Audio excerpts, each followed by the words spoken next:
en el primer esquema, ahí lo tenemos, esquema de repaso de otorrinolaringología, ¿ok?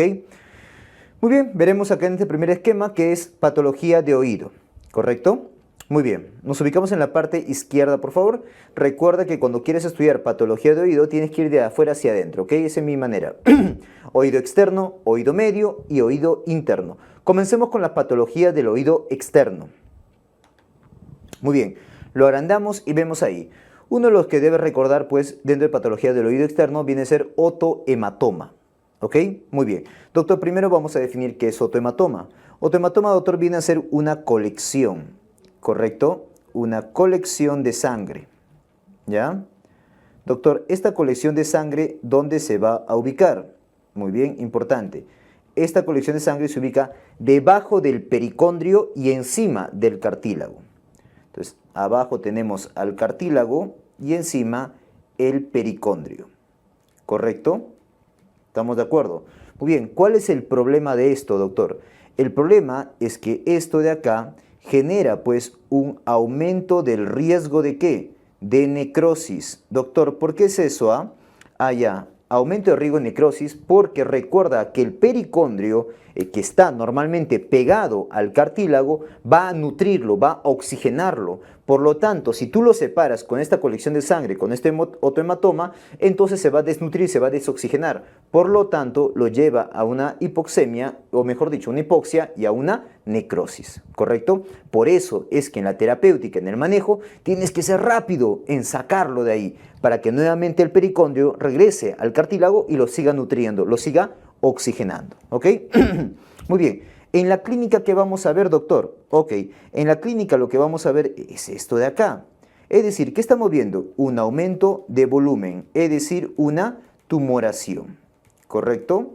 Una tumoración. Pero si te das cuenta, el color que tiene es una tumoración medio violácea, ¿correcto? Justamente por ese contenido de sangre que tiene, ¿ok? Una tumoración violácea. Obviamente, por lo que está predispuesto, generalmente por un trauma, también va a ir con dolor. Por lo mismo que está relacionado a un trauma, como te digo. ¿Ok? Muy bien. Ahora, si hablamos de la terapéutica, doctores, si hablamos del tratamiento, como ya te dije, por ese alto riesgo de necrosis que tiene, entonces tenemos que hacer drenaje. El tratamiento es drenaje. ¿Correcto? Ahora, este drenaje, doctores, ¿dónde lo voy a hacer? Este drenaje lo voy a hacer delante del antihélix. Delante del antihélix, ¿correcto? Y una vez que hago el drenaje, obviamente tengo que hacer más vendaje. ¿Por qué? Porque se puede vendaje, porque se puede llenar de sangre nuevamente, ¿correcto? Muy bien, ahora, doctores, por si acaso, cuando esto se vuelve un trauma repetitivo, a cada rato se para golpeando, golpeando, golpeando, como por ejemplo ocurre en el boxeador, en los luchadores, en esos ejercicios o en esos deportes de alto contacto, puede haber traumas repetitivos, ¿ok? Cuando tengo un trauma repetitivo, ¿ya? Lo puede llevar, doctores, ¿ya? A este tipo de oreja. Mira esa oreja de ahí. A esa oreja le llaman oreja en coliflor. Oreja en coliflor. O también llamado oreja del boxeador, porque justamente se presentan en ellos. ¿Correcto? Muy bien, esto viene a ser el otohematoma, entonces. No te olvides, por favor. ¿Ya? Muy bien, regresamos. Listo. Vamos a otra patología del oído externo, como son el otocerumen y los cuerpos extraños. ¿Ok? Ahora ya estamos hablando de patología. La primera, que era otohematoma, era patología de pabellón auricular, que es una parte o la parte más externa del oído externo. Ahora vamos un poquito más adentro, dentro del oído externo, que es el conducto auditivo externo. Ahí tenemos el otocerumen y los cuerpos extraños. ¿Ok? Comencemos con lo que es el otocerumen, doctor. ¿Ya? Muy bien, el otocerumen va a estar predispuesto por algo. Siempre búscale este antecedente. ¿Antecedente de qué, doctor? De natación. ¿Correcto? Antecedente de natación. O también te van a decir uso de hisopos. ¿Ya?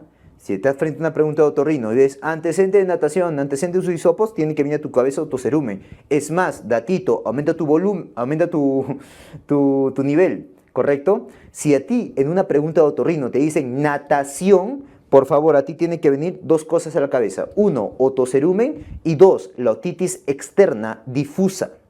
Otitis externa difusa, que es causado por Pseudomonas. No te olvides, ¿ok? Muy bien, eso es como un antecedente, como un factor de riesgo, ¿ya? Muy bien, también otro factor de riesgo, que no hay dibujito para eso ahí, pero otro, doctores, viene a ser el CAE estrecho. CAE estrecho. Eso lo podemos ver, por ejemplo, en un síndrome de Down, ¿no? Es difícil ver el tímpano en un síndrome de Down porque su CAE es muy estrecho, ¿ya? Muy bien, dentro de la clínica, doctor, ¿qué vamos a tener? Puede presentar dolor, pero el dolor, doctores, es no grave, no severo. Un dolor leve, puedo decirlo. Correcto. Muy bien. ¿Qué más, doctor? También va a ir con hipoacusia.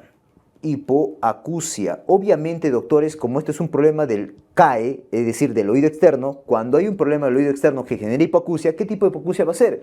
Hipoacusia de transmisión, o también llamado de conducción, ¿no? Muy bien. Si yo hago una otoscopía, obviamente, doctores, con eso me va a hacer el diagnóstico, en la cual voy a ver el tapón de cerumen, ¿correcto? Como estamos viendo, por ejemplo, acá en la imagen. ¿Ok? Ahí está la otoscopía, un tapón de cerumen, ¿ya?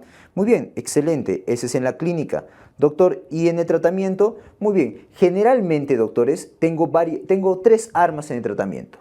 Por ejemplo, los cerumenolíticos. Los cerumenolíticos, o sea, sustancias que le puedes dar al paciente para que rompan, lisen, ¿ok? Degraden a este cerumen. Otra opción es el lavado de oído. Y otra opción, una tercera opción, viene a ser la extracción instrumental. ¿Ok?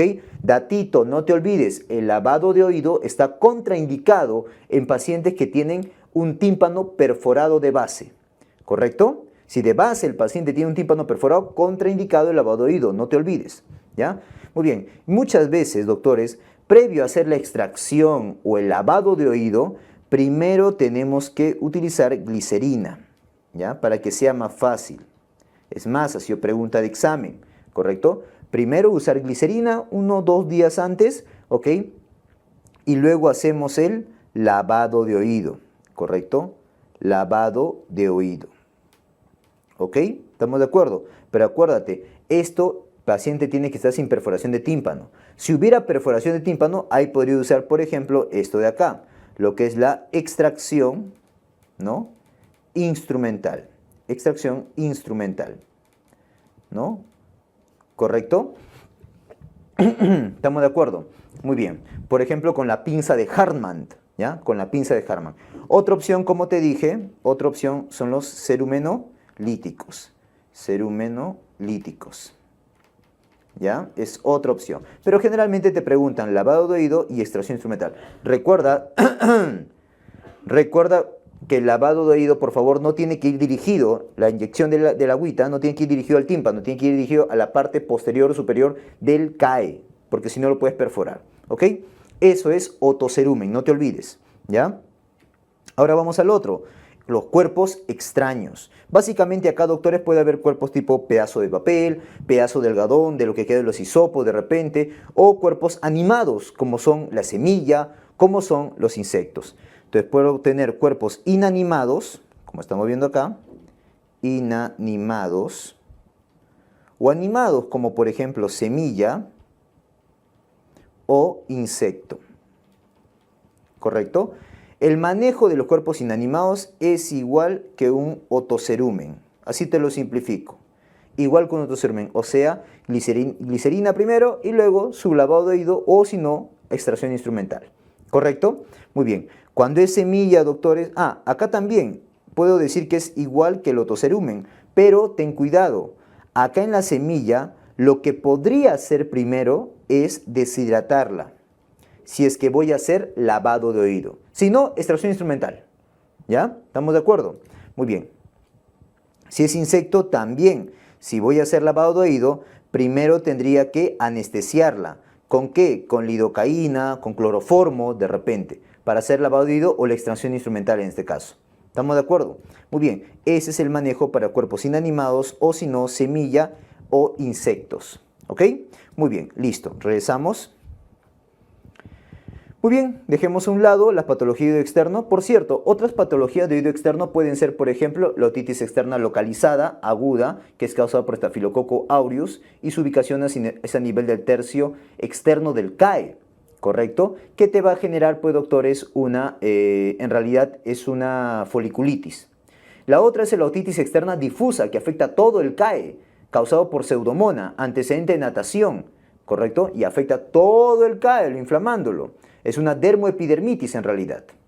El otro es la otitis externa micótica, ¿correcto? La otitis externa micótica, que puede ser por Aspergillus niger o cándida, ¿ya? Y hacen lesiones grumosas, que son pues el hongo, blanquecinas cándida y negras Aspergillus niger, ¿ok? Esto lo vas a pensar en pacientes que tienen como antecedente el uso de antibióticos óticos, ¿ya? Y la última, que es la otitis externa maligna, que es causada por Pseudomonas, que es una infección necrótica, predispuesta en qué pacientes diabéticos o inmunosuprimidos, ¿correcto? Y va con necrosis, mucho dolor. Los tres primeros que te he comentado, manejo ambulatorio, y el último, ¿correcto? Que es la otitis externa maligna, eso manejo hospitalario, ¿ya? Con antibióticos endovenosos, ¿correcto? Hasta cirugía incluso. Muy bien, pasemos a la patología del oído medio. A ver, lo voy a agrandar. Ahí está. Patología de oído medio. Ahí vamos a ver otitis media serosa y otitis media aguda supurada. ¿Correcto? Comencemos con la otitis media serosa. ¿Qué te parece? ¿Ya? Miren, la otitis media serosa, doctores, simplemente es un ocupamiento del oído medio. Nada más. Esto no es un cuadro infeccioso. Digamos que este es el oído medio, esa cajita, la caja timpánica. Esta es la caja timpánica. Dentro de la caja timpánica, doctores, se va a llenar, ¿no? Se va a ocupar. Doctor, ¿con qué se ocupa? Se va a ocupar con contenido seroso o mucoso. Contenido seroso, ¿ya? O mucoso. Nada más. Acá no hay un proceso infeccioso. ¿Estamos de acuerdo? Muy bien. ¿Qué más, doctor? Doctor, ¿esto en quién se suele presentar? Como estás viendo la imagen, es más frecuente, doctores, en niños entre las edades de 2 y 5 años de edad. También es más frecuente en épocas frías. Épocas frías. También es más frecuente ahí. ¿Correcto? Doctor, si hablamos de la clínica, ok. En la clínica, como lo ves ahí al bebé, ¿lo ves llorando? ¿Lo ves quejándose a ese niño? No, doctor. Ah, entonces recuerda, es indoloro. Es indoloro. Lo que sí va a tener es justamente la expresión que ves en la imagen. Tiene hipoacusia. ¿Qué tipo de hipoacusia? Como es una afectación del oído medio, cuando una afectación del oído medio hace hipoacusia, ¿qué tipo de hipoacusia sería? De transmisión, doctor. Hipoacusia de transmisión. Es más, datito, es la causa más frecuente de hipoacusia de transmisión, generalmente unilateral, ¿ya? Muy bien. ¿Qué más, doctor? No voy a ver otorrea, como sí lo veo, por ejemplo, en la otitis media aguda. ¿Ok? Muy bien. Doctor, ¿y qué voy a ver a la otoscopía? A la otoscopía vas a ver lo siguiente. Como te dije, es simplemente un ocupamiento, no es un cuadro inflamatorio infeccioso. Por lo tanto, no voy a ver eritema, no voy a ver congestión, no voy a ver pus, no voy a ver otorrea. Entonces, doctor, ¿qué voy a ver nada más? Simplemente signos de ocupamiento de oído medio, como por ejemplo nivel hidroaéreo, como por ejemplo burbujas, ¿ya? Puede haber eso. E incluso hasta el tímpano puede estar retraído. Conforme esto se vuelva persistente, se va a retraer y va a adoptar una coloración medio violácea incluso. ¿Estamos de acuerdo? Pero no hay signos inflamatorios, signos infecciosos. ¿Ok? Muy bien. Doctor, ¿cuál es el manejo? Ok, en el tratamiento, ¿ya? Lo primero es esto, manejo expectante. ¿Correcto? Segunda opción, doctores, es la miringocentesis. Miringocentesis, ¿correcto? Miringocentesis. Y una tercera opción, doctores, es el tubo de drenaje. Tercera opción, tubo de drenaje. ¿Ya? Ahora, si vas a cortar miringocentesis, tubo de drenaje en lo que es el tímpano, datito, ¿dónde no se tiene que hacer y dónde se sugiere hacer? Digamos que este es el tímpano y le hacemos cuadrantes. ¿Ya? Digamos que esta es la parte anterior, esta es la parte posterior esta es la parte superior y esta es la parte inferior, ¿correcto? Doctor, ¿dónde se sugiere o dónde no se sugiere? No se sugiere hacerlo en la parte posterior superior, ahí no se sugiere, ¿correcto? El corte o la meningocentesis. ¿Dónde se sugiere? Se sugiere o bien adelante o bien atrás en la parte inferior. Adelante primero, si no, atrás en la parte inferior, ¿correcto? En cuadrante. Muy bien, listo. Pasemos al otro. No te olvides, cuando tienes una otitis media serosa que está persistiendo, ¿ok? Piensa en esto, por favor. Si es niño, descarta hiperplasia adenoidea o hiperplasia de amígdala faríngea, que es lo mismo. Pero si es adulto, ¿correcto? Si es adulto, hay que pensar en carcinoma nasofaríngeo, ¿correcto? Carcinoma nasofaríngeo. No te olvides, por favor, ¿ok? Cuando tengo, pues, doctores, una otitis media serosa que está persistiendo, ¿ya? Muy bien. Pasemos al otro. Pasemos a la otitis media aguda. Doctores, ahora sí es un proceso inflamatorio, infeccioso del oído medio. O sea, no solamente se está ocupando, sino que es un proceso infeccioso en realidad. Por lo tanto, hay bacterias de por medio. Sí. ¿Qué bacterias, doctor? Las bacterias de por medio, primer lugar, Streptococcus pneumoniae, también llamado neumococo. 2. Haemophilus influenza. Y 3. Moraxella catarrhalis. ¿Correcto? Moraxella catarrhalis. En orden de frecuencia, por favor. ¿Ok? Muy bien. Doctor, pero ¿estas cómo llegaron a la caja timpánica? Ok.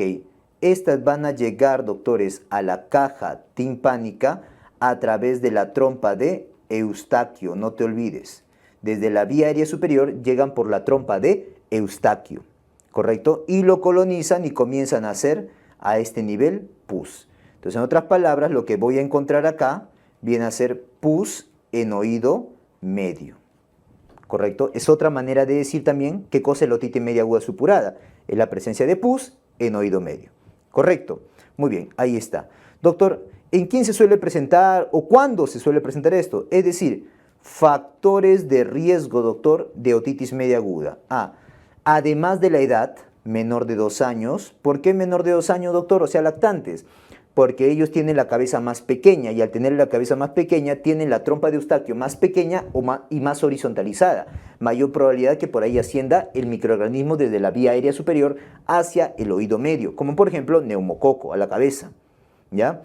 Otro, épocas frías también. Épocas frías. Otro, guarderías, o sea, ir a guarderías. Otro, uso de biberón. La falta de lactancia materna, uso de chupones, son factores de riesgo. ¿Correcto? Muy bien. Doctor, si hablamos de la clínica, ok, en la clínica, doctores, te suelen comentar que primero ha tenido un cuadro proceso inflamatorio superior, un cuadro de vía aérea superior, como faringitis aguda o rinofaringitis aguda. Eso te van a contar. Por eso, te van a decir, algo que lo predispone a una otitis media aguda es el cuadro viral, cuadro catarral, ¿correcto? Muy bien. Y luego, doctores, ¿con qué viene?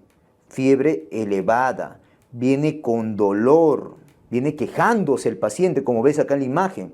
Se lleva la mano, mira, se lleva la mano al oído afectado, se jala la oreja, ¿correcto? Eso es lo que tú podrías ver, fiebre, dolor, ¿ok?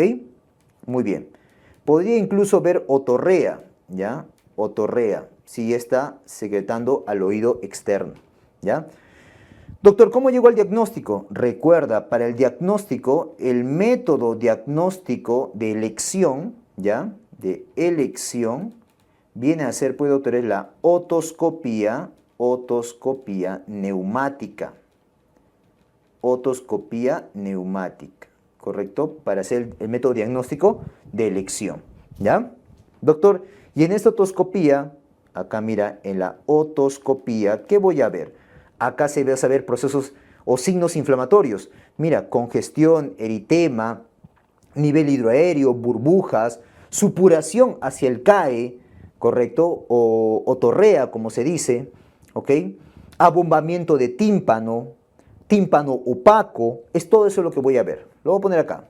Nivel hidroaéreo, ¿no? Burbujas, tímpano abombado, tímpano opaco, eritema, congestión y la otorrea, pues, o supuración. Es más, hay criterios diagnósticos, ¿no es así? 1, la agudeza del cuadro, lo agudo del cuadro. 2, lo que es los signos de ocupamiento de oído medio. Y 3, los signos inflamatorios, que incluye la fiebre, el dolor. ¿Ok? Cuando tengo 3 criterios, OMA confirmado. Cuando tengo 2 criterios, sospecha o probable si quieres. ¿Ok? Muy bien. Doctor, para el tratamiento, ok. Para el tratamiento, doctores, hay que dar sintomáticos. Y podríamos agregar más o menos, ya depende de criterios, antibiótico. ¿Qué antibiótico se prefiere? En primera línea, amoxicilina. Y esta sí me gustaría que te acuerdes la dosis, de 80 a 90 miligramos por kilo por día. 80 a 90 miligramos por kilo por día, ¿correcto? Si te piden marcar un número nada más, te sugiero marcar 80 para que dejes el 90 para neumonías. Segunda opción, si no mejora, pasamos a amoxi más ácido clavulánico, ¿correcto? Y si te piden manejar un sintomático, ¿qué sintomático solemos utilizar? Ibuprofeno, por el dolor que tiene, tremendo dolor que va a tener. Por cierto, hay otro término que se llama otitis media aguda severa, grave. Ese es cuando tiene una temperatura mayor de 39 grados o que tenga dolor intenso, o sea, otodinia intensa, ¿ya? Muy bien. Si hablamos de las complicaciones, voy a poner con otro colorcito, ¿ya? Signo de admiración te va a hacer recordar lo que son las complicaciones, ¿ya? Si tienes un paciente con otitis media aguda que viene, doctores, con, por ejemplo, fiebre, convulsiones, trastorno sensorio, cefalea, o sea, hay compromiso neurológico arriba, eso, doctores, es una MEC, ¿correcto? Pero si te dicen lo mismo, fiebre, cefalea, convulsiones, trastorno sensorio, pero además, doctores, ceguera, ahí por favor recuerda la trombosis del seno cavernoso. Y otra complicación, doctor, que me gustaría que recuerdes, ¿ya? Es cuando te digan que después de un OMA tiene aumento de volumen, dolor, eritema, retroauricular. Aumento de volumen, dolor, eritema, retroauricular. Y desplazamiento del pabellón auricular hacia adelante o hacia los lados. Ahí tienes que recordar, doctores, la famosa mastoiditis, que dicho sea de paso, vamos a considerar a esta mastoiditis como la complicación más frecuente de otitis media aguda. ¿Correcto? Muy bien, ahí está entonces, otitis media serosa y otitis media aguda supurada. Regresamos. Muy bien. Vemos acá otra patología del oído medio como son la otitis media crónicas. Tenemos la otitis media crónica simple y la otitis media crónica colesteatomatosa, también llamado colesteatomas secas. ¿Ya? Muy bien, vamos. Comencemos con la otitis media crónica simple. Esto, doctores, es un cuadro infeccioso crónico. Doctor, ¿causado por quién? Si hablamos de etiologías, puede ser Pseudomonas, las más frecuentes, ¿ya? Y Staphylococcus aureus. Pseudomonas y Staphylococcus aureus. Este sí es un cuadro infeccioso, ¿ya? Muy bien. Doctor, ¿y dentro de la clínica con qué va? Si hablamos de la clínica, es indolora, suele ser indolora, ¿correcto? Va con otorrea. Y esta otorrea suele ser no fétida. No fétida, ¿ya? Como se afecta el tímpano, también va a ir con hipoacusia. Como esa afectación del tímpano, si ha oído medio, entre oído medio y externo, allá, ¿qué tipo de hipoacusia te llevaría? A una hipoacusia de transmisión, no te olvides, hipoacusia de transmisión. Si hago la otoscopía voy a ver eso, un tímpano perforado, una perforación timpánica redonda, correcto, redonda, en la pars tensa, correcto, ¿ok?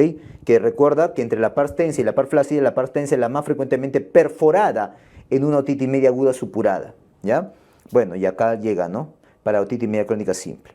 Muy bien, si yo le pido un examen tipo radiografía o imágenes, no voy a ver reacción osteolítica. osteolítica, como sí lo voy a ver en el colesteatoma, por si acaso. Tratamiento, doctor, acá el tratamiento recuerda que hace limpieza, porque hay bastante otorrea, limpieza más antibióticos, ¿correcto? Antibióticos, más óticos, ¿ah? Más, doctor, cirugía, porque hay que reparar ese defecto. Una vez que se calma la infección, después de un tratamiento largo, ¿ah? Luego hay que tapar una tímpanoplastía para que no se vuelva a infectar, ¿ya? Esa es otitis media crónica simple. Por otro lado tengo el colesteatoma. Este no es un cuadro infeccioso. Más bien este se puede considerar como una hiperplasia, ¿ok?, de las células escamosas. ¿Ok? Un pseudotumor, lo puedo considerar así. ¿Ok? Muy bien. Dentro de la etiología, entonces acá no hay bacterias, ¿ya? No es un cuadro infeccioso. En la clínica es indoloro, también indolora. Hay otorrea también, mira, comparativamente. Y esta otorrea sí es fétida. ¿Sí? Fétida. Ah, por cierto, me estaba olvidando. Este colesteatoma hay dos tipos. El tipo congénito y el tipo adquirido. Es más, el adquirido puede ser primario o secundario. ¿Estamos de acuerdo? ¿Ya? Muy bien, regresemos. La otorrea sí es fétida. Hay hipoacusia. También hipoacusia de transmisión que luego se puede volver de percepción terminando haciendo una cofosis. ¿Por qué? Porque esta colección de células escamosas, esta hiperplasia de células escamosas va a ir escarbando, afectando no solamente el oído medio, sino llegando hasta el oído interno, llevando a una hipoacusia de percepción también. Y terminando con una cofosis. ¿Qué es una cofosis? Sordera absoluta, ¿ya? Va a haber un tímpano perforado, perforación timpánica redonda. Doctor, ¿pero dónde? ¿Ah? Ok. Si hablamos de la primaria, ¿ya? O la secundaria. Si hablamos de la primaria va a ser en la pars flácida. Si hablamos de la secundaria, va a ser en la pars tensa. Esa secundaria generalmente es secundaria a una perforación timpánica de una otitis media aguda supurada. ¿Correcto? Muy bien. O también secundaria a una otitis media crónica simple. También, porque está perforado. ¿Ok? Muy bien. Si yo le pido imágenes radiológicas, acá sí voy a ver reacción osteolítica. O sea, va a destruir hueso. Recuerda que la prueba que tienes que pedir, a todos hay que pedir tomografía. ¿Ya? Pero te preguntan, ¿cuál es más sensible? ¿Tomografía o resonancia magnética? La resonancia magnética es más sensible. Datito, ¿ya? Doctor, tratamiento. Para el tratamiento, esto no es un cuadro infeccioso, por lo tanto, es un pseudotumor. Ah, tengo que hacer cirugía entonces. Mastoidectomía más timpanoplastía. Mastoidectomía más timpanoplastía. Ese es el procedimiento. Mira, acá está una en la pars flácida, por ejemplo, que es esta de acá. ¿Ok? Muy bien, esa es otitis media crónica simple y colesteatoma. ¿Ya? No te olvides. Regresamos. Muy bien. Pasemos a la patología del oído interno. Nos ubicamos acá para hablar del neurinoma del acústico. ¿Ya? Muy bien. Este neurinoma del acústico, ¿qué es, doctor? Es un tumor benigno, ¿correcto? Del octavo par craneal. Pero tú sabes que el octavo par tiene su tronco y tiene dos ramas. Acá está el tronco del octavo par, acá está la rama vestibular y acá está la rama coclear. ¿Cuál es el lugar más frecuente? El lugar más frecuente del tumor es este nivel, es decir, a nivel de la rama vestibular, lugar más frecuente de nacimiento de un neurinoma del acústico. Muy bien, también puedo considerarlo que es un tipo de schwannoma, ¿correcto? Un tipo de schwannoma, ¿correcto? También por epidemiología sabemos que es el tumor más frecuente del ángulo pontocerebeloso, ¿correcto? Otro datito, cuando es bilateral, doctores, se asocia a neurofibromatosis tipo 2. Mira, bilateral se asocia a neurofibromatosis tipo 2. ¿Ok? Muy bien. Listo, doctores. Este tumor, además de ser benigno, por si acaso, datito, tiene un crecimiento lento. Como tiene un crecimiento lento, ¿ya? En la clínica voy a ver fases en la evolución clínica. La primera fase viene a ser la fase otológica. La segunda fase viene a ser la fase neurológica. Y la tercera fase es la de hipertensión endocraniana. ¿Ok? En la fase otológica, doctores, lo que va a tener este paciente va a ser pues hipoacusia. También va a tener, doctores, acúfenos, tinnitus. ¿Correcto? Puede tener inestabilidad en la marcha, o sea, puede desarrollar vértigo. Inestabilidad en la marcha o puede desarrollar vértigo. ¿Correcto? ¿Ok? Muy bien.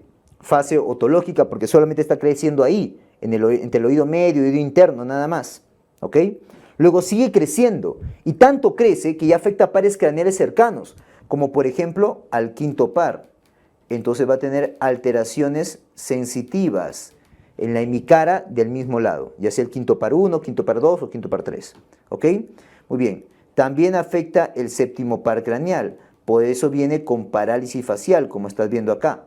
Viene con parálisis facial. También hace el signo de Hitzelberger, que es la alteración en la sensibilidad del conducto auditivo externo. ¿Ok? Luego sigue creciendo este tumor, doctores, y ya hace un efecto de masa, generándote un síndrome de hipertensión endocraniana, ¿no? Que viene con cefalea, vómito, papiledema, ¿ya? Tiene un crecimiento lento. Doctor, si voy a pedir algún examen, ¿qué examen debo pedir? Debes pedir resonancia magnética, ¿correcto? Para ver pues justamente el neurinoma acústico. La prueba que debes pedir, ¿ya? Para el tratamiento, doctor, el tratamiento obviamente netamente quirúrgico, ¿ya? Hay otros manejos, pero idealmente el manejo quirúrgico, o sea, cirugía con intenciones curativas. Como es un tumor benigno, sácalo pues, ¿ok? Muy bien, regresamos y veamos esta. Dentro de la patología del oído interno tenemos al vértigo también. Recuerda que este vértigo, ¿ya? Puede haber dos tipos, el vértigo central y el vértigo periférico, ¿correcto? Vértigo de tipo central y vértigo periférico. En este caso, ¿ya? El central, eso lo vas a ver en neurología. Acá se ve lo que es el vértigo periférico, que dicho sea de paso, es el tipo de vértigo más frecuente, ¿correcto? ¿Ok? Muy bien, ¿ya? El cual recuerda que los periféricos, a diferencia de los centrales, tienen causas otológicas, ¿no? Causas otológicas. Tiene clínica otológica, ¿ya? Tiene clínica otológica, no te olvides, ¿ok? Muy bien. Puede ir acompañado de náuseas y vómitos. El nistagmus, a diferencia del central, va a ser unilateral, ¿correcto? O unidireccional, mejor dicho. Unidireccional, ¿ok? Muy bien. Para un solo lado. Muy bien, esa es a diferencia del central. Ahora, doctor, entonces, recuerda, ese es el periférico. El central, voy a poner por acá, el central, ahí está, ¿no? Por eso la imagen. Mira, el periférico y el central. Cuando a ti te digan, vamos a borrar esta de acá, cuando a ti te digan, doctores, central, ¿ya? Así acuérdate, central, del sistema nervioso debe ser, sí. Causas, doctores, son sencillamente centrales. Va con clínica neurológica. Mira la diferencia, neurológica. No suele ir con náuseas y vómitos, ¿ok? El nistagmus acá unidireccional o bidireccional. Unidireccional o bidireccional, ¿correcto? Algunas diferencias. Ahora, dentro del periférico, que es lo que se ve acá en otorrinolaringología, vamos a recordar el vértigo posicional parasítico benigno, la neuronitis vestibular y la enfermedad de Meniere. El vértigo posicional parasítico benigno es la causa más frecuente de vértigo periférico. Y el segundo viene a ser la neuronitis vestibular. Bueno, pero también mencionaremos a la enfermedad de Meniere. ¿Ok? Muy bien. Comencemos con el vértigo posicional paroxístico benignos. Esta, ¿por qué crees que he puesto interrogante? Es de causa idiopática. Causa idiopática. Se suele presentar en mayores. Voy a poner acá ancianos. ¿Correcto? Doctor, si bien es causa idiopática, pero ¿se sabe cuál es su mecanismo? Sí, el mecanismo se cree que es por esto, una piedrita, mira, un canalolito. Un canalolito. Doctor, o sea, es un otolito que ha migrado hacia un canal semicircular. Pero ¿cuál es el canal semicircular más frecuentemente comprometido? Datito, más frecuente es el canal semicircular posterior. Ahora, el vértigo que hace este BPP, ¿no? ¿Cuánto dura? Suele durar segundos, ¿correcto? Suele durar segundos. Y la audición, su audición es normal, ¿ya? ¿Ok? Doctor, dentro de los exámenes yo puedo generarle este vértigo posicional paroxístico benigno, ¿ya? Puedo estimularlo para que se produzca. Esa estimulación, ¿cómo se llama? La prueba de Dix. La prueba de Dix. Hall-Pike. Hall-Pike, ¿ya? Como quieras pronunciarlo. Ahí está. Esa viene a ser, doctora, la prueba de estimulación, ¿ya? Pero también tengo prueba de liberación, o mejor dicho, el tratamiento, que es la maniobra de liberación. La maniobra de liberación hay dos, Epley, ¿ya? Epley y Semont. Epley y Semont son maniobras de liberación o reposición, que sería el tratamiento. Pasemos a la neuronitis vestibular. Esta también es de causa desconocida, ¿correcto? Causa desconocida y suele presentarse en jóvenes. Acá búscale, se piensa que su mecanismo es la inflamación, ¿ya? Es la inflamación, ¿pero por qué? Por un cuadro viral. Este suele durar días, de 2 a 5 días, ¿ya? ¿Estamos de acuerdo? Y su audición es normal, no se altera, ¿ok? Tratamiento, doctores, ok, el manejo, doctores, va a ser reposo, ¿ya? Reposo. Pero como también se cree que es un proceso inflamatorio, entonces podemos agregarle corticoides, ¿ya? Muy bien, no te olvides ese antecedente viral, ¿ya? Por ejemplo, de virus herpes. Enfermedad de Menier.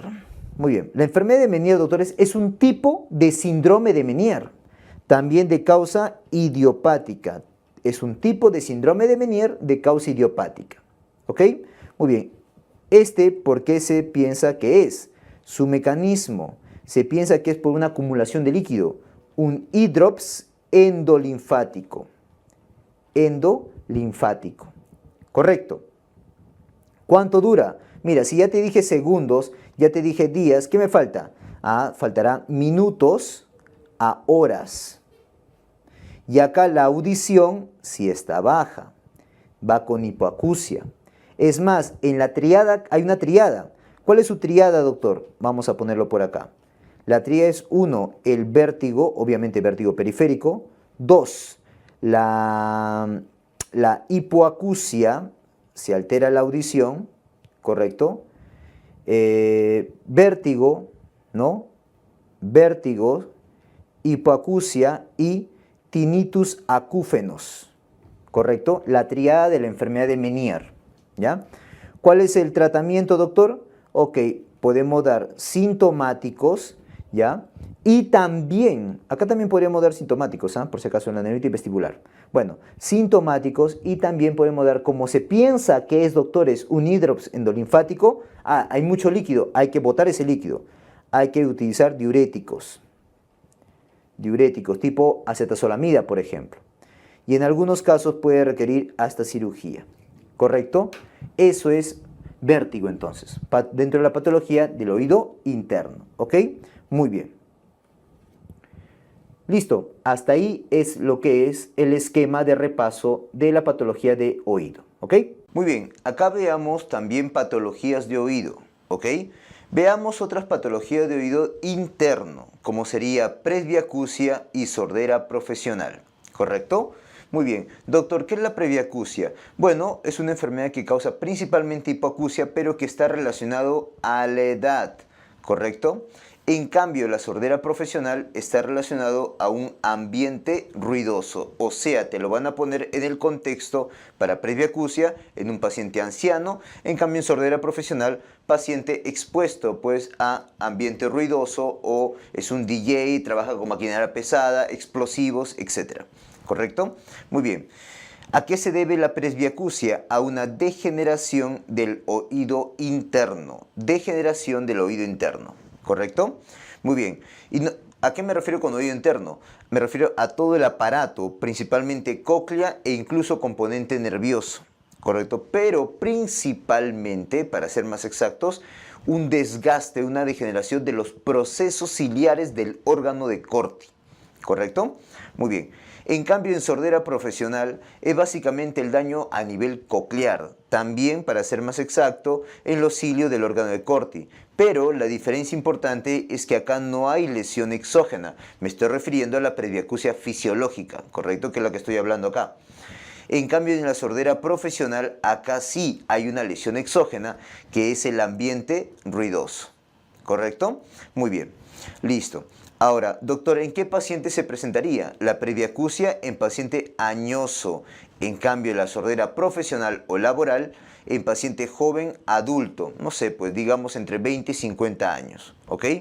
Y la clínica con justamente con la cual hay que sospechar estos dos procesos se llama hipoacusia neurosensorial bilateral simétrica. Acá también, mira, hipoacusia neurosensorial bilateral simétrica. O sea, cuando a ti te digan hipoacusia neurosensorial bilateral simétrica, piensa primero en presbiacusia y en sordera profesional, ¿correcto? Doctor, entonces, ¿qué me pregunto ahí? Lo siguiente a preguntarte es la edad, si es añoso o si es joven adulto, ¿correcto? Con eso ya sospecho. Algo que puede presentarse en los dos es la inteligibilidad, ¿correcto? Pero esta inteligibilidad es más típica del paciente con presbiacusia.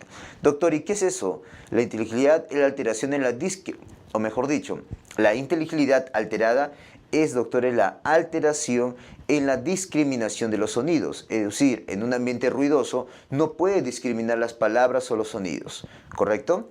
Muy bien, si hablamos de tratamiento, ¿ok? Para lo que es presbiacusia, primero probamos con audífonos. Si no remite o empeora, probamos implante coclear.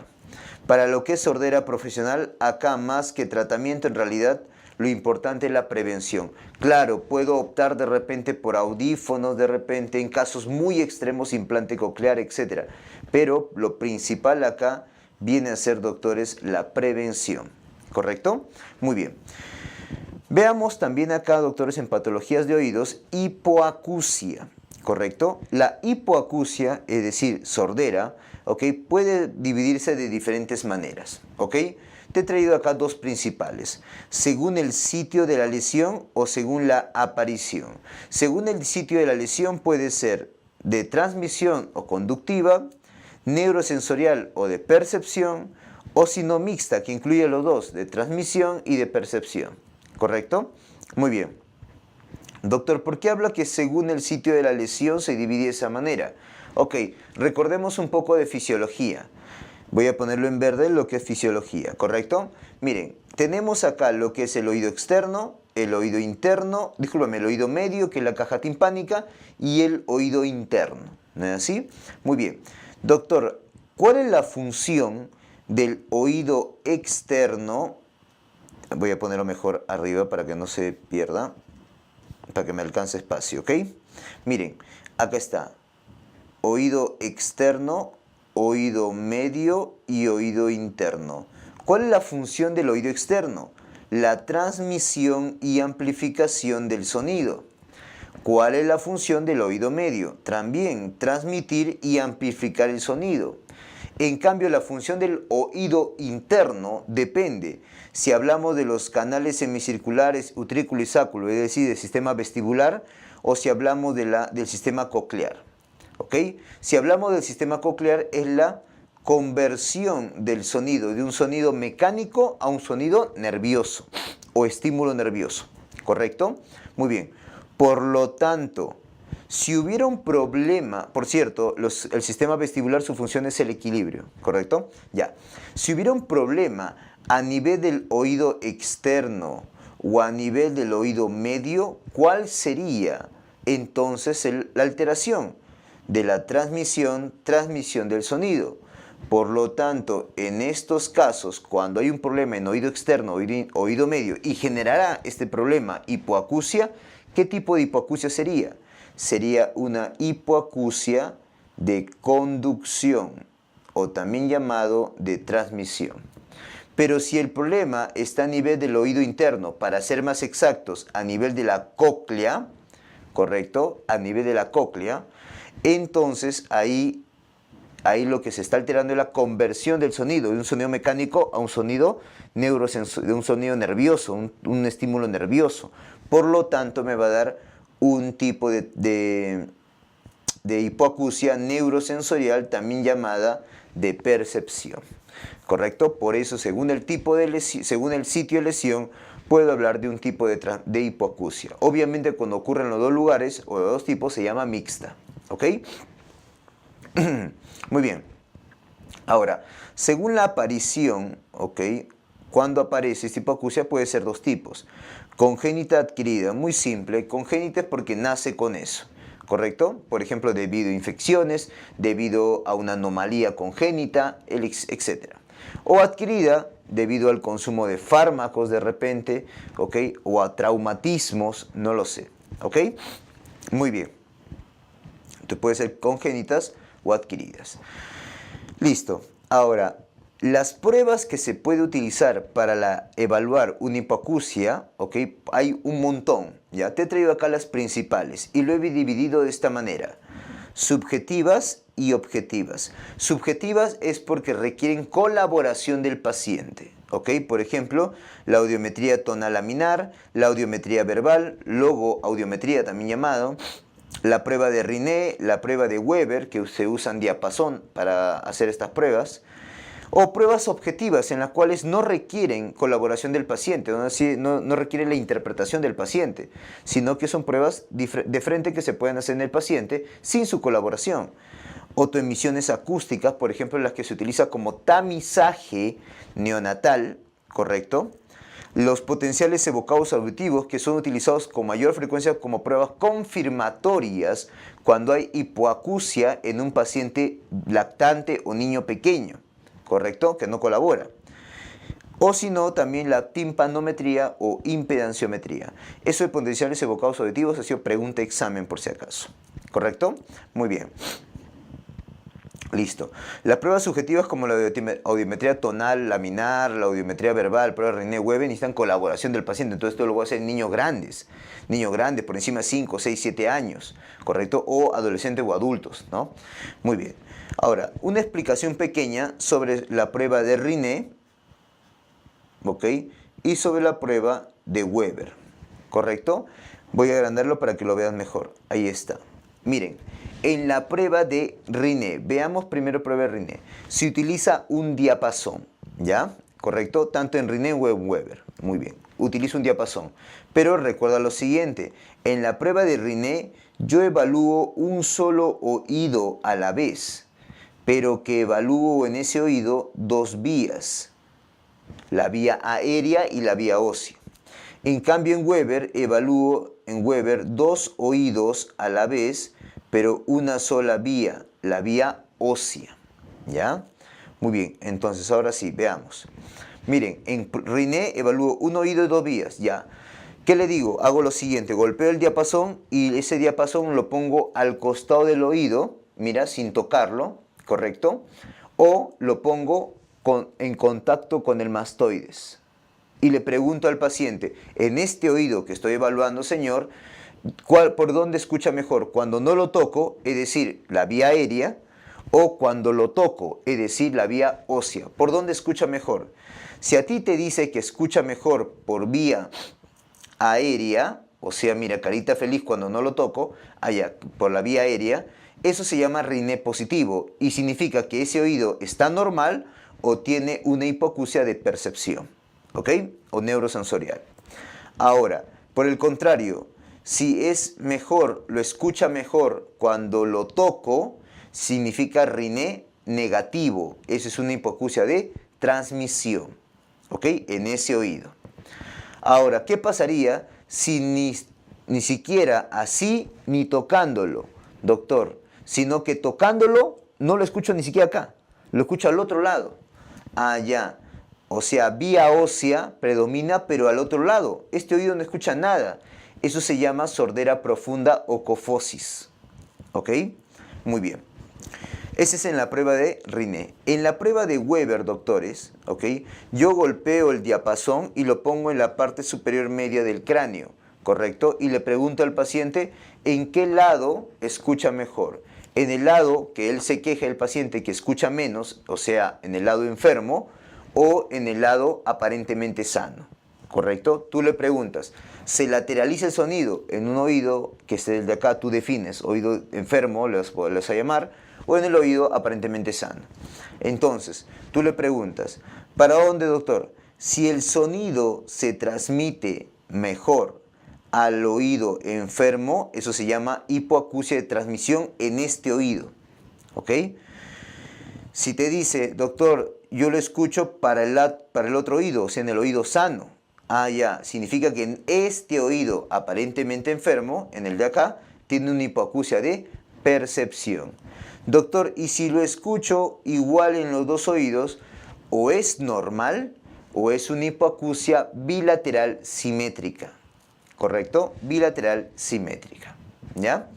Muy bien. Listo. Entonces, por ejemplo, si te preguntan, como viene pregunta examen, por la prueba de Riné, ¿por dónde escucharía mejor en un oído sano? ¿Por vía ósea o aérea? Por lo que hemos visto acá, por vía aérea. ¿Ok? Muy bien. Esa es patologías de oído. Muy bien. Hablemos ahora de otras patologías de fosas nasales, como por ejemplo cuerpos extraños, ¿ok? Cosas frecuentes que no te debes olvidar. Primero, es más frecuente en niños pequeños, o sea, menores de 6 años. Es más frecuente en el lado derecho porque la mayoría somos diestros. Es más frecuente por objetos inorgánicos, o sea, juguetes, pelotitas, gomitas, papel, etc. Y es más frecuente debajo del cornete inferior, o sea, por acá, ¿no? Y delante del cornete medio, o sea, por acá, ¿correcto? Debajo del cornete inferior y delante del cornete medio. Esos son los lugares más frecuentes, ¿correcto? ¿Y cómo viene la consulta? Con esto, miren, con esto, rinorrea purulenta unilateral, pero que se presenta generalmente en niños. Más bien, si yo te digo rinorrea purulenta unilateral en adultos, tienes que pensar en carcinoma nasosinusal. Repito, rinorrea purulenta unilateral, ¿ok? En niño piensa en cuerpo extraño, pero en adulto piensa en carcinoma nasosinusal, ¿ok? Muy bien, algo que también puede acompañarse, obviamente, son signos de obstrucción, obviamente también unilateral, o epistaxis unilateral, ¿ok? Doctor, ¿cómo encuentro el cuerpo extraño? Puedes hacer rinoscopía.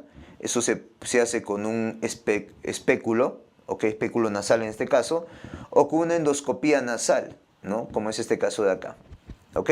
Para encontrar el objeto. La eliminación, que es el tratamiento, hay que sacar este cuerpo porque a veces el niño se olvida, lo deja ahí y luego se puede calcificar, ¿ok? Eso se llama rinolito, luego cuando se ve con una radiografía, por si acaso. Bueno, el objetivo es sacarlo.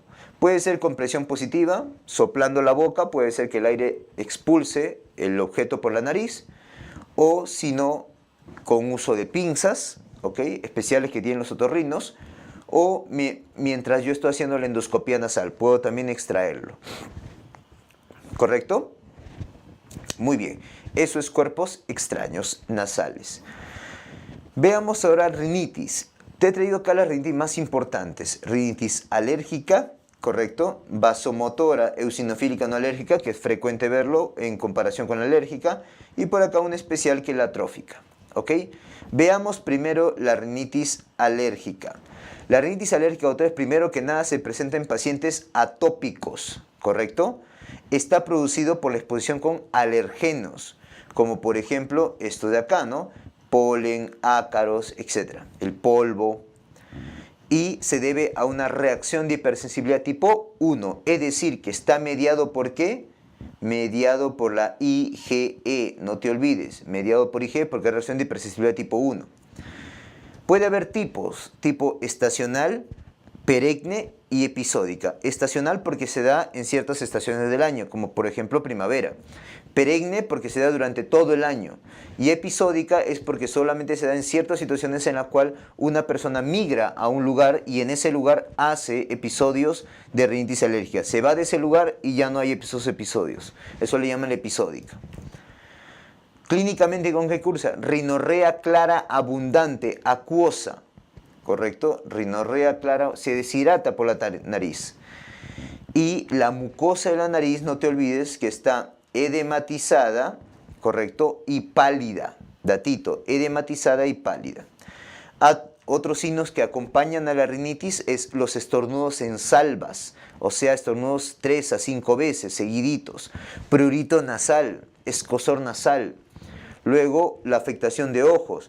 Puede haber inyección conjuntival, un poquito de secreción, pero que no es purulenta, ¿correcto? Prurito también a nivel de los ojos, es decir, la conjuntivitis atópica, ¿ok? Muy bien. ¿Cuál es el manejo, doctor? Hay que obviamente evitar alergenos. Se suele utilizar primero corticoides intranasales. También se puede usar, doctores, antihistamínicos, vía oral o local, ¿ok? Intranasales también se puede utilizar. Pero te preguntan a ti, lo primero, además de evitar alergenos, es uso de corticoides intranasales, ¿ya? Muy bien, un buen diagnóstico diferencial, doctores, comparativamente así, con rinitis alérgica, es la rinitis vasomotora y la eosinofílica no alérgica, ¿ya? La vasomotora se debe, doctores, es idiopático, pero se sabe su mecanismo, por hiperreactividad parasimpática. ¿Ok? Generalmente esta vasomotora se da, doctores, por los cambios extremos de temperatura, ¿ok? O la exposición a polvo de repente, ¿ya? En esos cambios extremos de temperatura puede darse esta hiperreactividad parasimpática. La etiología, así bien determinada como una causa, no es que haya. Por eso digo idiopática, ¿ya? Pero clínicamente se parece a una rinitis alérgica. ¿Cuál es la diferencia? Que no hay antecedente a atopía, no hay IgE elevado y no vas a ver la afectación de ojos. Tampoco eosinófilos elevados. ¿Correcto? Tratamiento similar, corticoides intranasales. ¿Ok? En la eosinofílica no alérgica, lo mismo, la etiología es desconocida, doctores. ¿Ok? Pero clínicamente se parece a una rinitis alérgica. No hay antecedente de atopía tampoco, no hay IgE elevado, no hay afectación de ojos, pero sí tiene elevación de eosinófilos, pero en secreción nasal. Datito, la IgE acá elevada, de la cual estoy hablando, es IgE a nivel sérico, lo cual no lo tienen. Pero cuando hablo de los eosinófilos elevados, eso es en secreción nasal, ¿correcto? Eosinófilos elevados en secreción nasal. Ya, acá no lo tiene, acá sí lo tiene. ¿Ok? Oiga, doctor, ¿y la alérgica? Ah, ya, anótalo. La alérgica tiene la IgE elevado, obviamente. Por eso la prueba de IgE en sangre, ¿ok?, sale elevado. O la prueba de RAS, que es la prueba más específica. O sea, detecta IgE específico, prueba de RAS. Otro, prueba de prick test, ¿no? La prueba de reacciones alérgicas, ¿ok? Otro, eosinófilos en secreción nasal. Eso también va a estar elevado, ¿correcto? Muy bien. Prick test, eosinófilos elevados en secreción nasal. Eso también es rinitis alérgica, ¿ya? Muy bien, ¿cuál es el tratamiento acá, doctores? Corticoides también intranasales, ¿ok? Como tratamiento. Muy bien, entonces un buen diagnóstico diferencial, doctores, de alérgica es con vasomotora y eosinofílica no alérgica, ¿ok? Ahora, tenemos otra que es la atrófica. La atrófica puede ser primaria o secundaria. Primaria, doctores, es porque no hay ningún antecedente o ninguna causa que haya llevado a esto. Secundaria es porque es secundario a algo, ¿ok? A ti te van a preguntar la primaria, la llamada ocena. Es de causa idiopática, ¿ok? Se asocia a una bacteria, a la Klebsiella hosaenae, y es típico que se dé en mujeres jóvenes asiáticas u orientales. En la clínica, lo que vas a ver es un exudado fétido, ¿correcto? Un exudado fétido. Vas a ver cacosmia, ¿ok? Es decir, que la paciente no lo percibe el examinador. ¿Por qué ella no lo percibe? Porque ella tiene anosmia o hiposmia, ¿ok? Al examen de la mucosa, doctores, esas mucosas están resecas, con costras. Si tú ves la mucosa, es atrófica, ¿ok? Reseca, con costras, atrófica, ¿ok? Muy bien, ¿cuál es el tratamiento, doctor? Limpieza y cirugía, ¿ok? Para lo que es rinitis atrófica, en general, tanto primaria y secundaria, ¿no? Muy bien, listo. Esto entonces, primeras patologías de fosas nasales, ¿ok? Vamos con esquema de repaso de otorrinolaringología, ¿no? Patologías nasosinusales, ¿ok? Muy bien. Nos ubicamos, por favor, en la parte superior, ¿ok? Para hablar de una patología muy importante que es epistaxis. Logrando, ahí está. Epistaxis, ¿ok? Muy bien. Doctor, ¿qué viene a ser la epistaxis? Simplemente, doctor, viene a ser la salida de sangre, ya sea hacia adelante o ya sea hacia atrás. ¿Correcto? Muy bien. Doctor, ¿pero cuál es la etiología más probable o más frecuente? No te olvides, la causa más frecuente de epistaxis es esto: meterse el dedito en la nariz, hurgarse la nariz. En otras palabras, trauma nasal. Trauma nasal. Eso incluye hurgarse la nariz, ¿correcto? La causa más frecuente de epistaxis, ¿ya? Muy bien. Ahora, la epistaxis, doctor, puede haber dos tipos: una epistaxis anterior y una epistaxis posterior. La epistaxis anterior definitivamente es la causa más frecuente, 90% de los casos, y la posterior aproximadamente un 10% de los casos, ¿correcto? Muy simple, la anterior es la salida de sangre a través de las narinas, hacia adelante. En cambio, la posterior es la salida de sangre a través de las coanas, que se va hacia la faringe, ¿correcto? Muy bien. Doctor, ¿pero de dónde sangra? Ok, miren, acá tenemos la unión de vasos sanguíneos, ¿correcto? Formando un plexo. ¿Este plexo cómo se llama? El plexo de Kieselbach. ¿Correcto? Muy bien. De ahí es donde está sangrando. En cambio, para la epistaxis posterior, ¿de dónde sangra? De esta de acá. De la arteria esfenopalatina. Esfenopalatina. Por cierto, datito, este plexo de Kieselbach se ubica en un área, en el área de Little. Se ubica en el área de Little. ¿Correcto? Muy bien, datito, ¿ah? Muy bien, esos son las epistaxis. Doctor, más frecuente entonces la epistaxis anterior, no olvidarte. ¿Ok? Muy bien. Doctor, ¿qué más? Listo, ya sabemos los tipos, ya sabemos la causa más frecuente, ¿ya? Ahora, doctor, ¿cuál es el manejo? Y eso es lo más importante. Vamos a poner con verdecito. El tratamiento, el manejo. Para el manejo, doctores, lo primero que tienes que hacer es el ABC. Fíjate que esté vivo y manténlo vivo para mí. O sea, vigila vía aérea, la ventilación, la circulación, ¿correcto? Y ahí nomás también aplicas el manejo postural. Cuando digo manejo postural me refiero a una ligera inclinación anterior, ¿correcto? Muy bien, luego ¿qué hago? Luego hago esto, la compresión digital. Esta compresión digital, doctores, lo puedo apoyar con torundita de algodón bañadas en agua oxigenada o bañadas en vasoconstrictores, ¿correcto? Y genero una compresión ahí, ¿ya? Con ligera inclinación anterior, como te dije, ¿ya? Muy bien, si no resuelve con esto, tengo dos armas. Tengo esta opción o tengo esta opción. ¿Cuándo paso a la opción de arriba? Este es el taponamiento, vamos a ponerlo por acá arriba, ¿ya? Este es el taponamiento nasal anterior, ¿correcto? Y esto viene a ser la cauterización. Cauterización con hisopos grandes que tengan nitrato de plata. Con nitrato de plata, ¿correcto? Ya, doctor, pero ¿cuándo decido? Mi sugerencia es la siguiente. Cuando te digan que sí se ve punto de sangrado, marcas cauterización. Pero si no se ve punto de sangrado, marcas taponamiento nasal anterior. Ahora, si no remite con la cauterización, pasas a taponamiento nasal anterior también. Ahora, doctor, no remite con taponamiento nasal anterior. Ok, le tienes que complementar, ¿ya? Acá sería anterior, ¿ya? El anterior es este, disculpa. Acá debe estar, ¿ya? Taponamiento nasal anterior, ya. Ahora, este no, ¿ah? Este no.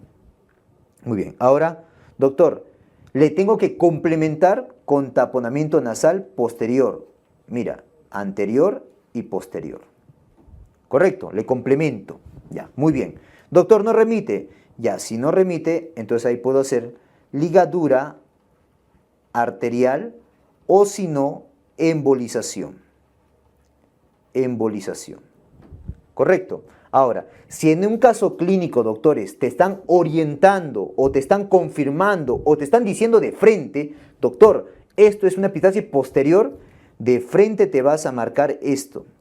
Cuando te orientan, hay sospecha o te confirman que es una epistaxis posterior, marca por favor taponamiento posterior, marca para fines de examen, ¿ya? Es obvio que si haces una posterior, tienes que hacer también una anterior, pero para fines de examen, marcas posterior, ¿correcto? No te olvides eso, ¿ah? Muy bien, listo. Recuerda que si el taponamiento nasal va a continuar por varios días, cada 3 o 4 días tengo que reemplazar, cambiar el taponamiento nasal. ¿Para qué? Para evitar complicaciones. ¿Cómo qué complicaciones evito con eso? Evitas las sinequias intranasales y evitas también, doctores, la infección. Es más, cuando vas a hacer taponamiento nasal, puedes hacer profilaxis antibiótica. ¿Correcto? ¿Ok? Muy bien, no se olviden eso, por favor. Otra complicación, por ejemplo, del taponamiento es la necrosis de la columena. También es otra complicación. ¿Ya? Muy bien, doctores. Ese es manejo de epistaxis. ¿Ya? Muy bien, regresamos. Agrandamos esta, sinusitis. Doctor, ¿qué es la sinusitis? Vamos a ver por acá. Listo. La sinusitis, doctor, es un proceso inflamatorio infeccioso de un seno paranasal. En otras palabras, la presencia de pus en seno paranasales. En otras palabras, ¿correcto? Doctor, como tú sabes, tenemos 4 pares de senos paranasales, lo que son frontal, etmoidal, esfenoidal y maxilar. Recuerda que el frontal es el seno paranasal más grande y más asimétrico, ¿ya? Y están cubiertos todos estos senos paranasales por epitelio respiratorio, es decir, pseudoestratificado, cilíndrico, ciliado. ¿No es así? Bacán. Ahora, doctor, ¿pero cuál es el seno paranasal más frecuentemente comprometido? Ok, cuando es adulto, ¿ya? Los senos paranasal más frecuentes en adulto viene a ser el maxilar. ¿Correcto? Pero cuando es niño es el etmoidal. Etmoidal. ¿Correcto? Ya. Doctor, si está hablando que esto es un proceso inflamatorio infeccioso, entonces debe haber bacterias. Claro, bacterias. ¿Qué bacteria, doctor? A la cabeza, igual que en otitis media aguda supurada. Streptococcus pneumoniae. 2. Haemophilus influenza. 3. Moraxella catarralis. ¿Correcto? ¿Estamos de acuerdo? Muy bien. En la clínica, doctor, ok. En la clínica, recuerda que va a venir con esto, con cefalea. Te van a contar eso, cefalea. Esta cefalea suele ser matutina, que aumenta con los cambios de postura, ¿correcto? Que aumenta con la maniobra de Valsalva, con el esfuerzo, ¿ok? También va a tener fiebre. Fiebre. También va a tener esto, mira, rinorrea. Rinorrea posterior también. Rinorrea posterior, también llamada descarga posterior. Tú abres la boca del paciente y al fondo, por la pared faríngea, vas a ver cómo cae ahí, doctores, pus. ¿Ya? Muy bien. También va a tener otras alteraciones como hiposmia de repente, ¿correcto? ¿Ok? Y sensación de congestión nasal. Congestión nasal, también puede tener eso. ¿Ok? Muy bien. Recuerda que la sinusitis que estamos hablando acá es la sinusitis aguda, ¿ya? La aguda, ¿correcto? Que es aquella que dura, doctores, menos de un mes, ¿ya? Hay otras como por ejemplo la subaguda que dura entre 1 a 3 meses y la crónica, por definición, que dura más de 3 meses, ¿ya? Si hablamos de recurrencia, la recurrente, voy a ponerlo por acá, recurrente es aquella que tiene mayor o igual a 4 episodios por año. Mayor o igual a 4 episodios por año, ¿correcto? Muy bien, ese es para sinusitis. Bueno, acá estamos viendo básicamente la sinusitis aguda, ¿ya? Muy bien. ¿Qué más, doctor? Hay que pedir examen, ¿no? ¿Qué examen pediría? Obviamente imágenes, ¿ya? Como una prueba inicial, ¿ya? Como una imagen o examen inicial, lo que yo pediría, doctores, es radiografía de senos paranasales. Pero si te preguntan de elección, ahí cambia la cosa. De elección es la tomografía, no te olvides, en la cual voy a ver en un seno paranasal nivel hidroaéreo, voy a ver ocupamiento de todo el seno paranasal o si no, engrosamiento de la pared del seno paranasal. Es lo que vería en la tomografía, ¿ya? Muy bien. Doctor, para el tratamiento, voy a cambiar de colorcito, ¿ya? Para el tratamiento hay que dar sintomáticos, ¿correcto? Sintomáticos, ¿ya? Y hay que dar también antibióticos, obviamente. Acá, a diferencia de la otitis media aguda supurada, acá amoxi más ácido clavulánico suele ser el tratamiento de primera línea, ¿ya? Y solemos dar por 2 semanas. ¿Correcto? ¿Ok? Muy bien. Ahora, complicaciones. Mira, esta admiración, signo de admiración significa complicaciones, ¿ya? ¿Ok? Cuando tengo, por ejemplo, una sinusitis de seno etmoidal, que por cierto es más frecuente en niños, te dije, esto predispone característicamente a la complicación más frecuente, la celulitis orbitaria, la complicación más frecuente, que es la que estamos viendo acá, celulitis orbitaria, ¿ya?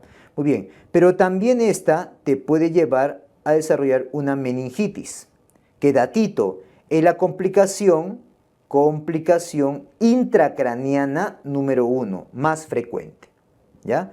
Pero también a MEC lo puede predisponer la esfenoidal, sinusitis esfenoidal.